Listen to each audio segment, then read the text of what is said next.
looks like our first player, LiveForever. He is at the left position on the Korean announcer announcing someone else, but I think that we don't have that screen anymore. Yeah, we need to confirm that. It looks like they changed something in the production. Didn't tell us that we were actually... it's a possibility. That we're going to have to get in that animation anymore or something. GSL over here at the 6 o'clock position. Very close by air.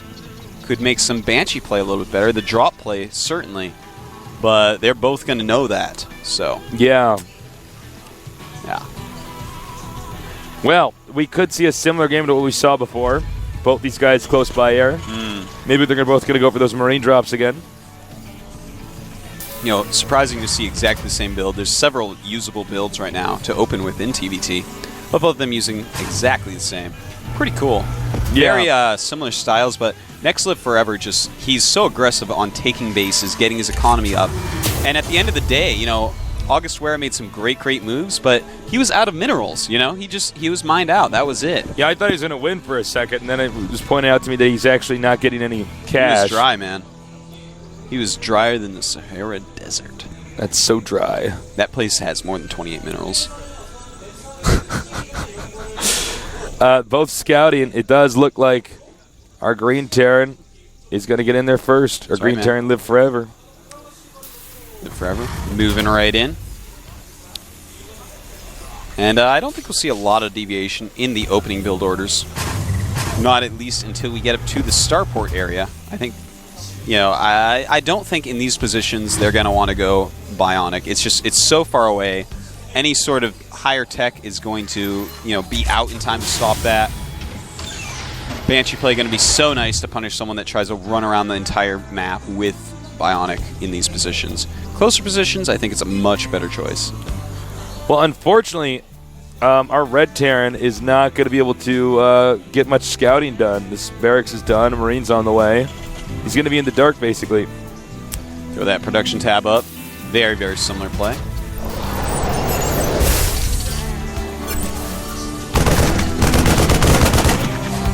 And he has to back off. Yep. Check out some APM here. Both very fast players. GSL showing a little bit more APM right now. It's kind of interesting to see what people do in the early games. And factories going up. As you can see, it's just pretty much a mirrored situation. I'm kind of waiting to see what the deviation is going to be. That's right. I mean, you know, it is good old TVT. A little bit slow in the early game, a little bit slow in the late game. It's the mid game, the meat and potatoes. That's when stuff starts to get crazy. I know, man. Totally cray-cray. That's when you get all excited and wiggly and jiggly and see if these little rush attacks are going to work. I have to say, Artosis, you did get me hooked on the word wiggly. Or wiggle. Man, wiggle. Yeah. It's like such a fun word. It's a good word. It's just fun to wiggle, man. I just love to wiggle. I'm wiggling all over the place, man. We have the reactor here on the barracks. Now, are we seeing that over here? Nope. Tech lab. Definitely a deviation, a fork in the road. And I wonder... Oh, he's making some Marines out of that reactor to barracks, sorry. And a starport almost done. He may want to jump into reactor Vikings, who knows.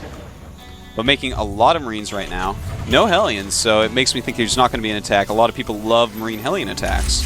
Yeah, Marine Hellion attacks can be great because you can actually knock down their entrance and just get in there. And take a look over here. Yeah. Tech lab. I smell Banshee. Yeah, man. He's going to go Marine Banshee, it looks like. And that's just like a good build in every matchup. The Marines protect the Banshees, and the Banshees own everything. And then the Marines own everything, too. No, he's got to get a Raven. I hate it when people do this and make us look like we're bad at our jobs. I know, man. He's like, we thought he was going to get a Banshee. It's pretty common, but he's going to go for a Raven first. Now, what's good about the Raven? It's good against Banshee builds for sure. Yeah, no kidding. Here comes the Marine drop. A lot of Marines versus some Marines and a medevac. Is he ready? Is he ready? Is he ready? I don't know how effective this is going to be. It is delaying the mule from mining. Yeah, you know, it does hurt his economy a little bit, you know. He only lost one Marine. That was great. Killed an SCV, lost a Marine, and gets out of there after screwing up some mining time. Very nice play. Siege Shank's moving out right now. Swapping add-ons here. Siege Shanks, of course, micro properly. Pretty good against Marines. Oh, yeah. You can actually kite them pretty well. Got them all day long. Oh, he's trying to slip that there. Bad move right there. Bad move.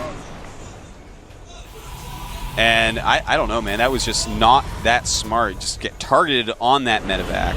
And now his army size is just so depleted. If he had just tried to go up the ramp with that instead tried to be a cutesy-wootsy. Yeah, that was some... He was trying to be like a little cutie pie man. Enough of this Harlem Globetrotter stuff. I know. Like, just, you have more units. Go up the ramp, man. Like, it's going to have to drop an auto turret, which is something you definitely wanted to use energy on as opposed to point defense drone when it really matters. Point defense drone is actually such an insane ability. It's so awesome. Because, like, you can actually, for instance, in Terran versus Terran, a technique that I love is you just, if you see a bunch of siege tanks with Marauders guarding it, which is a common sight in TVT, you just actually go for a point defense drone, drop that, and that absorbs all the Marauder shots. Then you stim, run in with your Marauders, kill all their tanks, and then run in with your tanks and win. It's wild. You know, I have to point out for StarCraft 1 players, point defense drone, they gave Dark Swarm to Terran, but it only works one way. What? Yeah, and the Defiler flies. What's up with that? Thank God it can't eat Marines yet. I'm sure that'll be an expansion pack. All right. So enough of my shenanigans. We see expansions going up. Let's interrupt now. So far, with our two players, August has had very good defense. Look at how much better this observing's gotten. It has gotten so much better, Tasus. Thank you for working hard on that. I try my best. The Banshee is out, but this is bad. That range on that Viking is so good. If Can he save it with the Marines? Marines, save it. Cover me. Cover me. Is that the Banshee voice? Cover me. Need some backup. Drop over here. Drop on the ledge with the floating barracks. Nice move right there. Killing one Siege Shank. Other taking a lot of damage from splash, but not in range. Better pick that up, but not by right-clicking the tank on the drop. Yeah, those would walk right into that. Yeah, gotta be careful. Picks up that Siege Shank. Wow, talk about a healthy-looking economy over here. Yeah. You know, LiveForever once again showing that he is much quicker, much more aggressive about getting his economy going than August-Wera. Even though August-Wera has a lot of good moves, and you know, it kind of flashes back to what I've mentioned a few times. The overall riding, you know, strategical analysis of the Wera clan is that they like to do a lot of one-base stuff. You know, they like to micro harder and, you know, use tactics a little bit more, and he kind of shows that. And that Raven just did a barrel roll. Damn. Science Vessels couldn't do that, man. It's crazy, Raven pilot. He's going to slip in there past this. What? The Viking, what is he doing? My. Oh, no. Drop over here. But I don't even know what the utility of having a Marine drop at this phase of the game is. Yeah, it looks like he might lose this. He's got to drop those Marines off if he doesn't want to lose it. But it looks like he's just going to lose it anyways. Ouch. Wow. It's, yeah. Kind of weird there, but I don't know why he did that, honestly. I really don't know why he did that. August-Wera right now going up to that second base and getting a lot of product. Oh, wait a minute. Hold that thought. It's like we finished each other's sentences at the exact same time. We are now stimming. Nice point defense drone there. Very nice point defense drone. He's sieging up, getting ready. He should dash forward and try to get that tank. The SCDs. The tank lives, but the Marauders can clean up these tanks so easily. Wait a minute. Whoa. That doesn't stop Marauder attacks. Okay. That's weird. Stops all my Zerg attacks. Tasteless. What? Well, okay. That's interesting. Even though it does shoot concussive grenades. Here we go. Once again, stopping the Viking shots here. Point defense run up. LiveForever continue to drop very aggressively. And wow. He's actually doing a lot more damage than I thought he would with these drops. And with so many Marauders just constantly popping out, I don't even know if this is the greatest idea to continue these, even though it seems like they're working. This is like StarCraft 1 on Lost Temple, these positions. You just keep dropping your opponent, sieging up, and you get that position. You know what? It might actually work. He does a nice stim. August Guerra in a lot of trouble now. Very impressive drops here by LiveForever. Killing so many units with these stim Marauders and Siege Tank drops. He's got the edge. Especially with that medevac in there to heal. He's reloading. As you can see, not using all the drop ships, but he's very heavily focused. And August Guerra taps out. It was just too much pressure. Wow.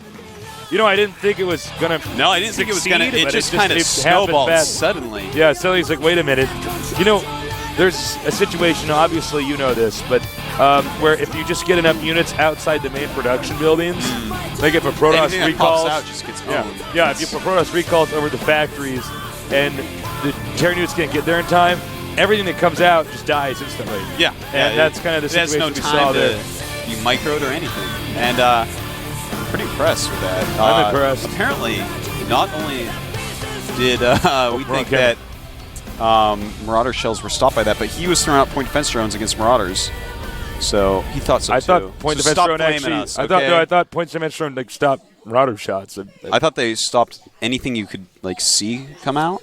I don't know. Maybe not stuff that just appears on the target, but stuff you can see. I thought that was like the overall rule, but we are either it doesn't stop either everybody at home is confused or we're being crucified on the internet right now. Well, this guy thought so too, and I don't play Terran. It's your fault, Asus. Just crucify them. Yeah. No, please, guys. We're only human. Even we can make mistakes. Even we make mistakes. No, we can't. No. We just want to look human. Oh, there you go. Where's Well, we're going to be having an interview with him momentarily here. Okay, yeah, we're going to do. We are going to cut to a break here in a minute. So we hope you ask good questions. Don't forget, ask good questions. GOMTV.net forums. Check them out. Throw down some questions, and I interview players afterwards. So he does, and you do a magnificent job with that. Thank you, Tasus. I do my best. So in just a second here, we're going to cut this out, and we're halfway through our games today. That, man, is Maka versus Juktojung. Juktojung actually showed us a lot of interesting Zerg play. No one really knew much about him, but here we go. Get ready for an interview. Next. We'll be right back.